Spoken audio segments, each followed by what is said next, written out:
for you, so thank you again for joining me.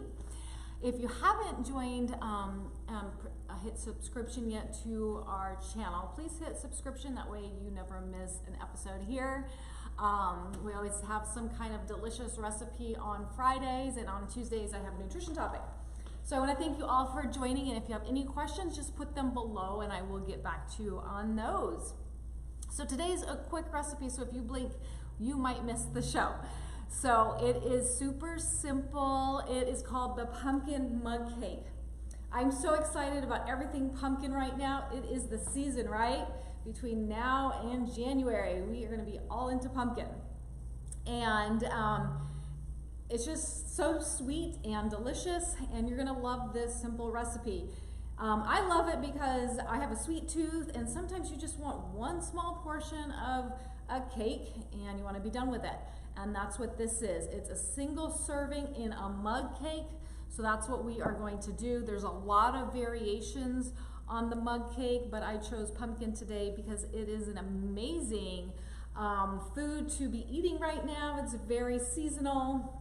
And I'm going to be using just canned pumpkin. So one thing to mention about canned pumpkin is you want to make sure it's not the pumpkin pie can. This one is just pure pumpkin, 100% pumpkin with no sugars or spices or anything in that. And so pumpkin is one of our winter squashes, and it's commonly viewed as a vegetable, but it is really a fruit because it has the seeds. That's just a side tip, but the nutritional content is very similar to a vegetable. Okay, so 1 cup is about 49 calories, 3 grams of fiber. So you can see it's a very low calorie vegetable, and it's a 94% water. So that's great. Since it's orange, we know it's rich in vitamin A, right? That is an antioxidant that helps fight the free radicals in our body, helps fight against cancer. Is really important for eye health, bone health, skin health. So we need lots of vitamin A. It is also rich in vitamin C, which is the big talk this year, for our immune system, right? So very rich in vitamin C. So it helps our immune system work effectively. It also helps with wound healing post-surgery or if you have a cut. So it's very important. It'll help you heal faster. So it's very high in the vitamin A and vitamin C and many other vitamins and minerals as well, and very high in fiber. So I use it a lot from October to January. So I hope you have some of these ingredients because you don't need a lot. We're gonna start with some oat flour. You can also use spelt flour. So oat flour, you can just take your regular oats, your old-fashioned oats, and grind those up in your blender or food processor to make it very like a flour, very fine, right? And then again, we're gonna use our canned pumpkin, just 100% pure canned pumpkin. Then we need to just make it rise a little bit. This is our rising baking powder we're gonna use, and just a splash of salt. And then for our sweetener, you can choose what you want to use. In this particular recipe, I'm using allulose. You may not have heard of it before. I'm going to talk a little bit about that. Allulose. Okay. It is a very low calorie sweetener, and it's naturally found in figs, raisins, jackfruit, and wheat, and a few other foods.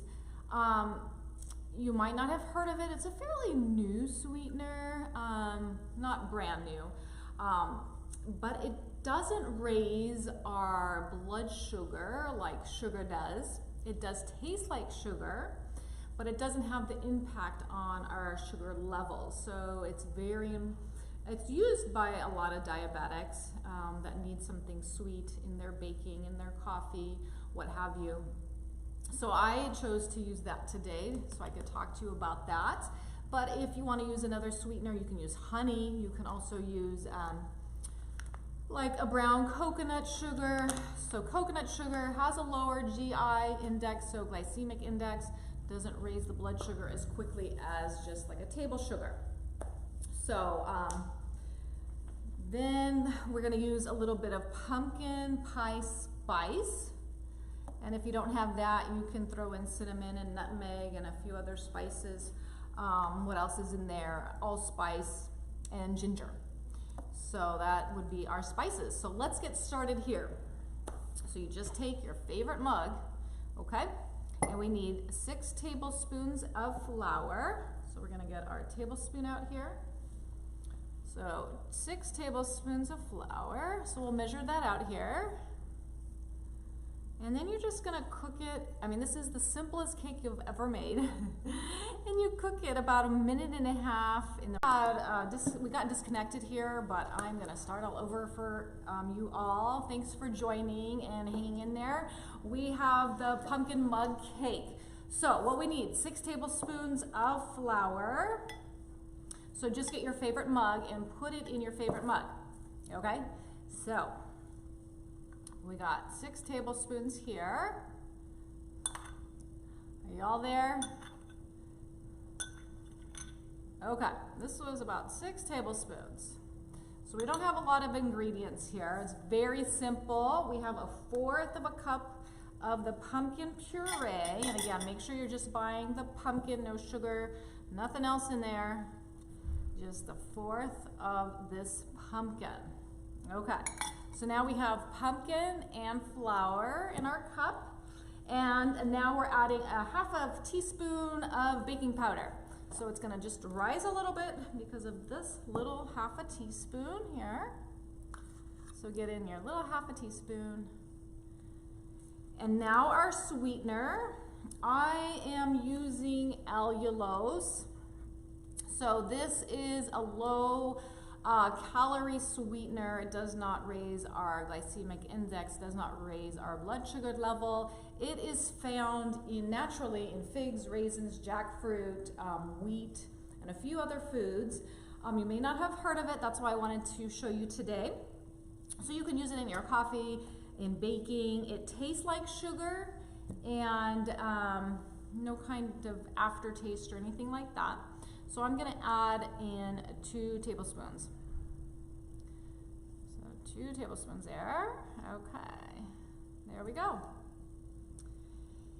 And now just a pinch of salt and some spices, our pumpkin pie spice. So a little bit of salt and a splash, a few dashes of our pumpkin pie spice. And if you don't have that, just add in some ginger, cinnamon, allspice, nutmeg to create that. And then a few pumpkin seeds, pepita seeds if you like. And you can vary the toppings. A lot of people will put like some coconut shreds, so you could do that as well. And if you're not using allulose, you can use another sweetener. You can either use honey, you can use a coconut sugar. It has a lower glycemic index than sugar and honeys. So it doesn't raise our blood sugar as quickly as high. So those are your options there.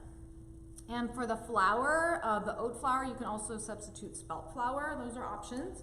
And just if you're going to use the oat flour, just blend up your oats, regular old-fashioned oats. Blend that up in the blender, the food processor, really fine, so you'll get it in a flour texture. And that's all you do there for the flour. So now that it's all in our mug, we are going to mix it up. And sometimes you just want that single serving dessert, right? And you want it quick. And it takes only a minute. So that's the best part about it. And you don't have to heat up the house. You know, we're eating fall food, but our weather sure doesn't feel like fall. So less oven use, the better. So we're gonna stick this in the microwave for just a minute. Some microwaves might be 1.5 minutes.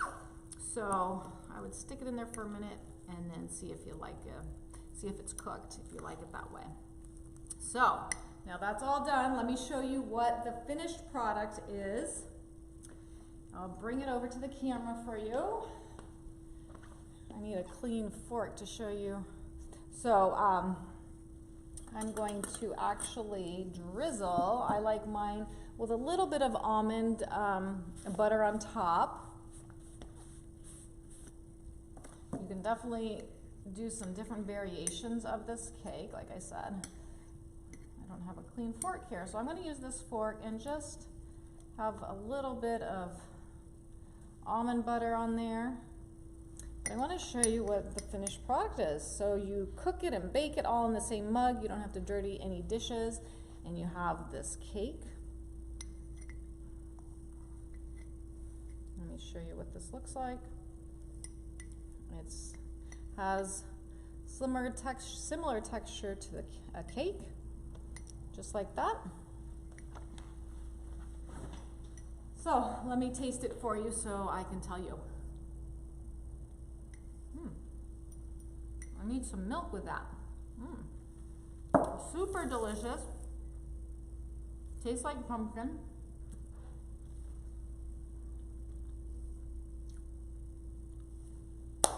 That is a wrap. That was delicious. If you guys have any questions, put them below. You can see it was like 6 ingredients and super fast, and we're using seasonal foods, which is great. That's it. I hope you guys enjoyed the recipe. I apologize again for the technical difficulties, but I'm happy to bring you a healthy pumpkin mug cake today. I will see you guys all next week, Tuesday for nutrition topic at 2 o'clock, and Friday we'll be cooking up a lunch dinner menu dish next Friday. So until I see you again, have a great weekend, and thanks for joining as always. Take care.